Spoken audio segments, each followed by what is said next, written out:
Yes!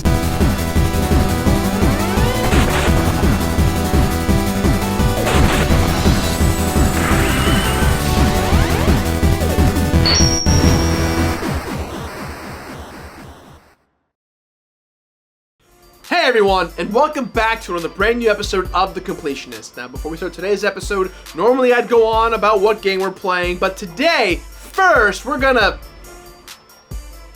Did I miss it? You missed it. You came in late this time. You were late. Sorry. You were late. I'm sorry. We're rolling. I see. Yeah, we're gonna do it again. Take it again? Take it again? Take it again. You cool with that? Yep. Alright. Now, Do you want to play a game? God dang it, you were very early this time. I'm sorry. I wasn't You're very sure. early. Okay, I'm sorry. You want to do it again, or do you want to just... No, I'm just gonna take it. We played Solid Super Beard Brothers together. They know. They read the article. They read The YouTube stuff? Yeah. Yeah. They know. I'm Alex.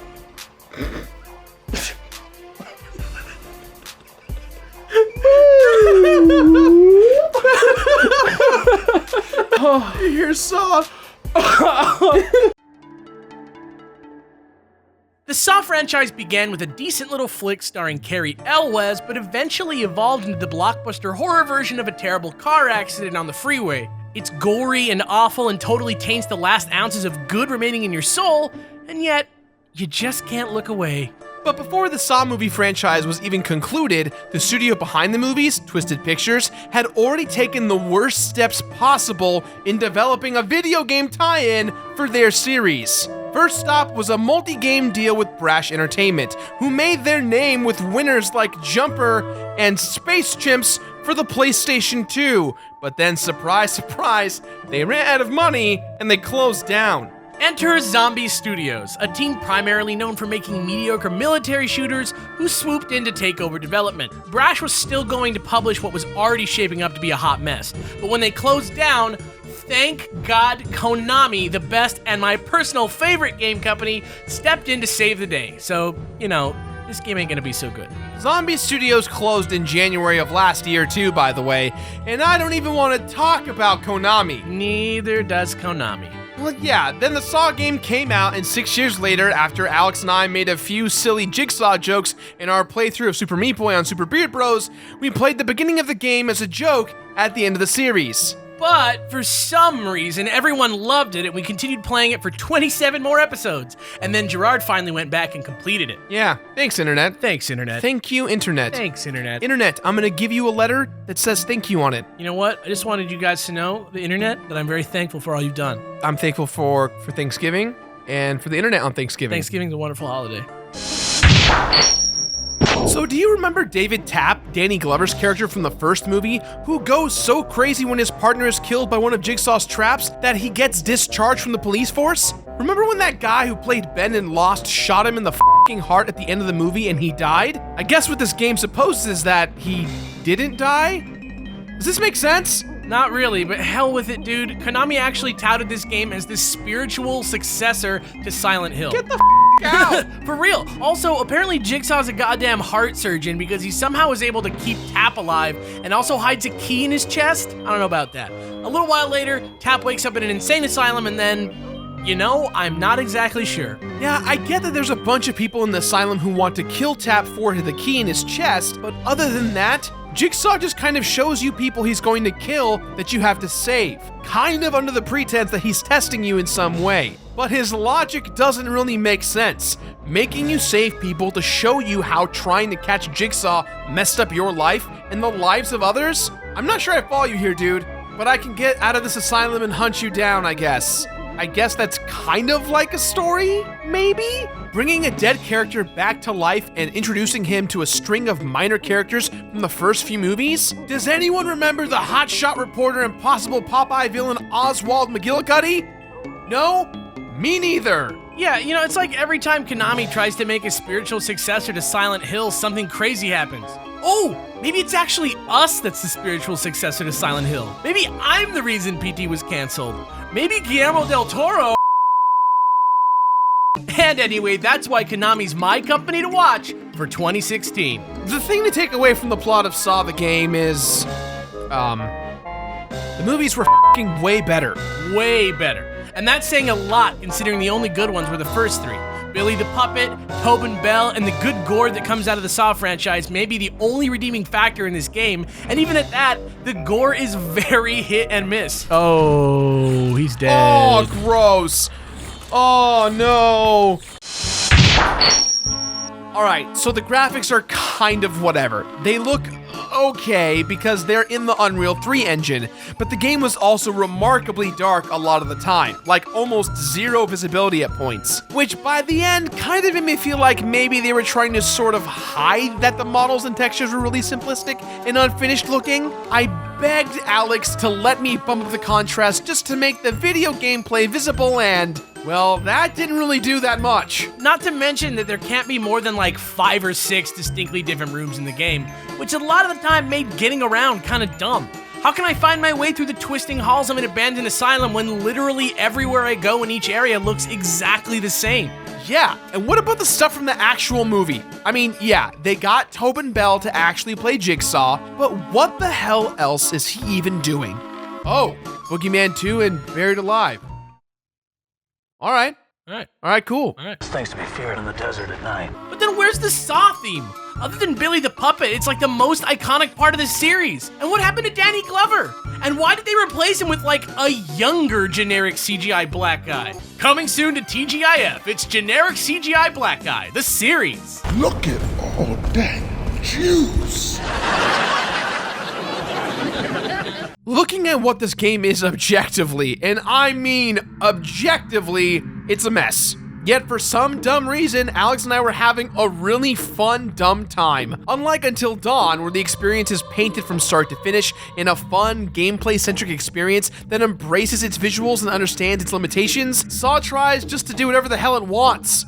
And hey, the point is, no one was expecting anything from this game, but I'd say that even among other awful phoned-in movie adaptations, it looks pretty rough and sounds even worse. Look at us punch through this cookie-cutter-ass wall.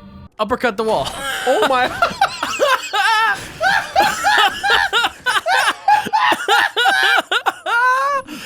I can't handle this.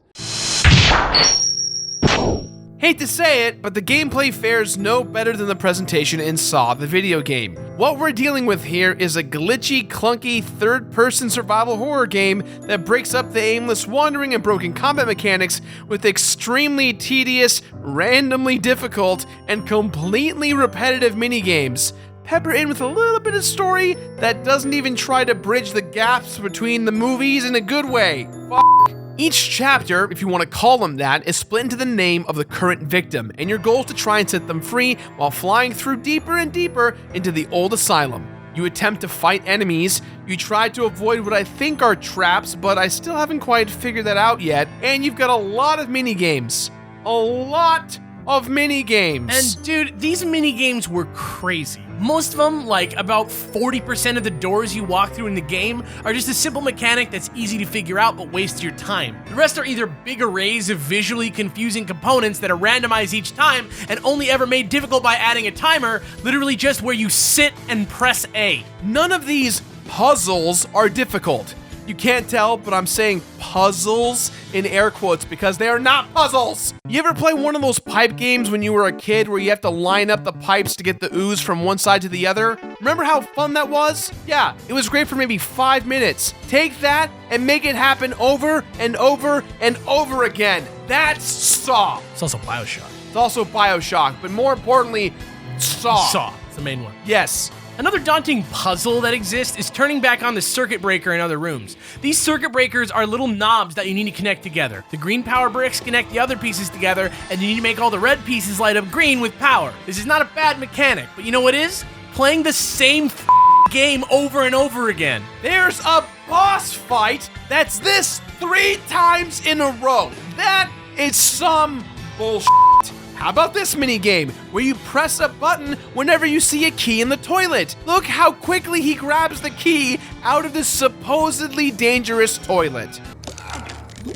Oh, whoa, wait, no, I'm still just pressed A. Literally, if he wanted to get this key, he could just take out every single syringe one by one. Safer. But no, he needs to dip his whole hand in there. Let's talk about combat in the... Oh my God, Gerard, are you okay? Yeah, I'm okay. I'm just trying to. You are not okay. We're calling the hospital. Oh my God. No, I'm fine. It's just that this combat shouldn't be called combat. The weapons are so ineffective and wasteful. I think I'm doing more by throwing up for this video than showing the gameplay correctly. Yeah, but that's gross. No, it's a. You can collect schematics and items to set schematics to build traps. Now you're probably wondering, hey Gerard, why aren't you showing us any footage of you using the traps? It's because we never used them. They're worthless. I was better off fighting them off with the best weapon in the game, my fists. All weapons are basically useless. You can punch literally anyone to death, and guns are basically the one-punch man of the Saw universe.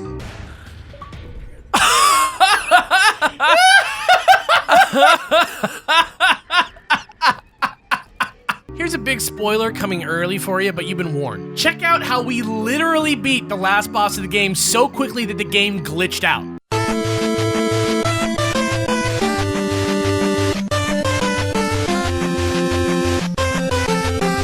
Yeah, dude, just stun lock all day like a buff boy that we are.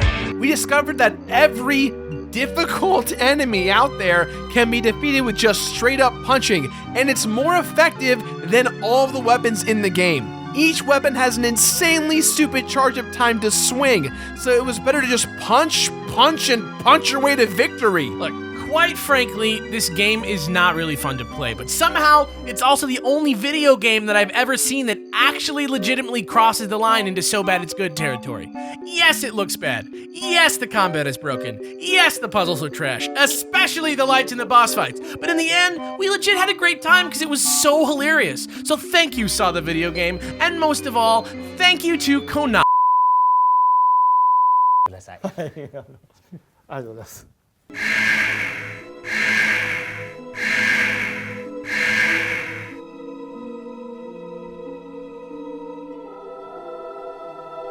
All right, so let's go. Oh my God. All right, so let's see if I got all this straight. You continue through the asylum, saving some people who are somewhat important to the story, while brutally murdering other equally trapped victims who aren't. Along the way, we run into Amanda, the victim who survived from the first movie, who also looks nothing like the actress in the movie, and Melissa Singh, the widow of your dead partner, who hates you and blames you for her husband's death. Yeah, what was the deal with everyone being dicks to us right after we saved their lives? Super not rewarding or encouraging. And you know what was even worse? After you save them, they all basically just run away except for Amanda, who gets quote-unquote captured by the pig thing and ends up as Jigsaw's new apprentice, and good old Oswald McGillicuddy, who literally just dies in a freak accident anyway. Damn, he ain't gonna be in Popeye 2. It's from Rush Hour, you guys. Yeah, it's a Rush Hour film. reference. Wonderful Great. film. My daddy cotched a bullet. Yeah, my daddy shot that bullet. So this BS just goes on and on for a while until finally you have a showdown with the pig monster, who turns out to be another unnamed Jigsaw apprentice who was invented just for this game once they decided it needed to have a boss. I've already showed you how that fight went down, so here it is again, even faster. And then we are here at the library, where finally, for one time in the entirety of the game, you're presented with a choice. Well, sort of. The two doors before you are pretty vaguely labeled as freedom and truth. Choose freedom and you can escape, but choose truth and you can have a chance to catch Jigsaw and then escape after there's no one to stop him? Why would Tap have a hard time with this? Right? So obviously you have Tap pick truth, and it makes you do an annoying platforming section before sending you on a chase. First, after Billy the Puppet. Let me remind you, Billy the Puppet. Then finally, after a dark and hooded figure, who turns out to be Melissa Singh, with her mouth sewn shut, doing her own test? Oh, no, and now she's dead for the exact same thing that killed her husband. A crappy insta-kill shotgun trap quick-time event. God damn it, those were the worst. And then Tap goes crazy and relives the events of the game over and over again in another insane asylum? What? Just cut. Oh my God. You know what, Gerard? This actually makes sense. That was probably just the bad ending. All right, yeah, okay. Yeah. Why wouldn't I see that? That makes sense to me. I'm on board. Yeah, you know what? We're probably just supposed to choose the freedom ending. Let's go back and do that. Oh, see? Look, he made it back home, and look, oh, he doesn't look too happy. Oh, he's probably just cleaning his gun or something. Oh, no. Wait.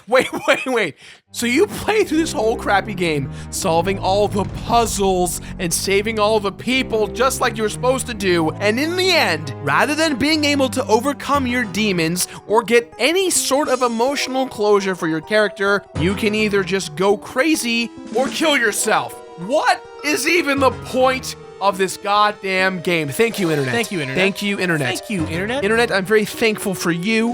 If this was an Oscar speech, you'd be first on the list, Internet. If I had a Golden Globe, which was recently last week, I would have said thank you, Internet, first, and then my brother. It's a very timely joke. And then you'd be there. Thanks. I'd probably be on the stage. You'd be there next to me. Yeah, it's great. Beer Bros, hashtag Beer Bros for Golden Globes next year. We're just really friends, you guys.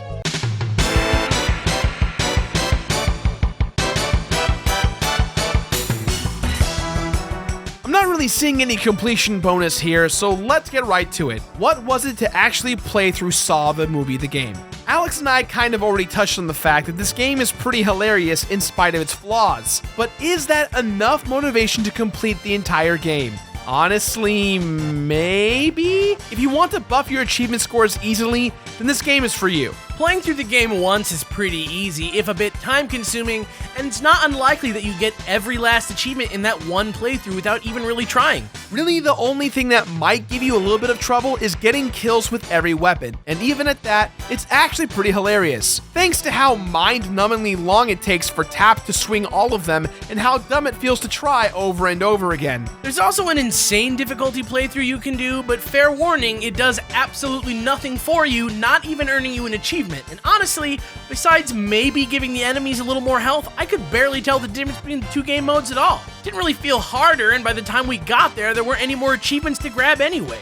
Yeah, it's weird. As funny as one playthrough of this game is, why would anyone ever play it again? Especially to just theoretically make the game harder. Especially if there's literally zero reward for it. Not cool, game. Still though, if somebody asked, I'd have to say that playing this on Super Beer Bros was absolutely hilarious, and it was an awesome time. Amen, brother. Was it a struggle? No. Was it worth it? Maybe for us as people looking for a hilariously bad game to play on our channel, but if you already watched us play it, there's not really much more you're gonna get out of buying it and playing it yourself.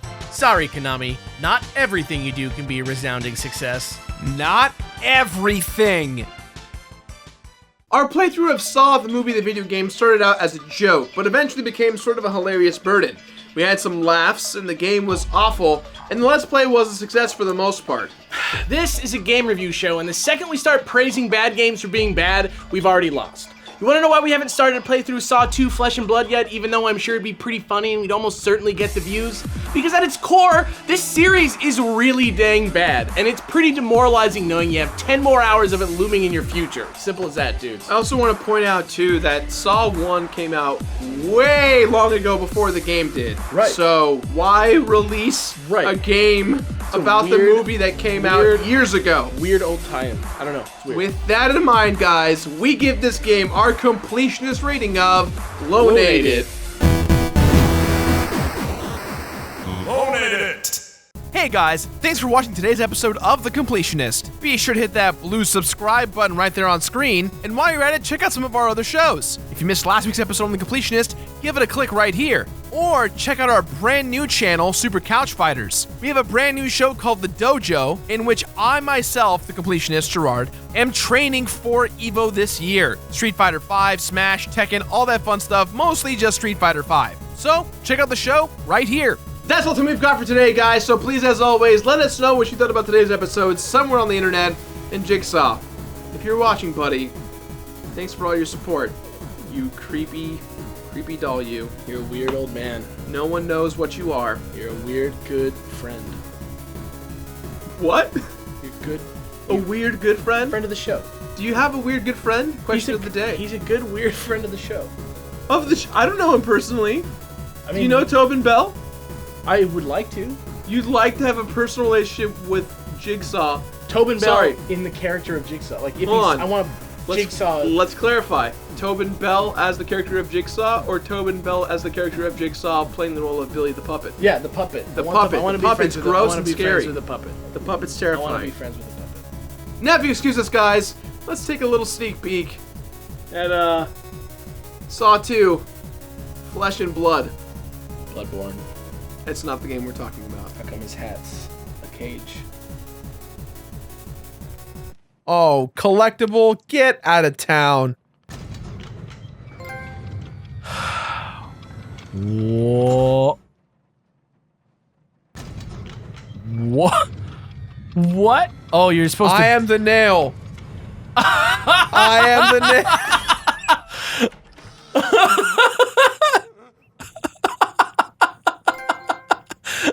You got 2 achievements.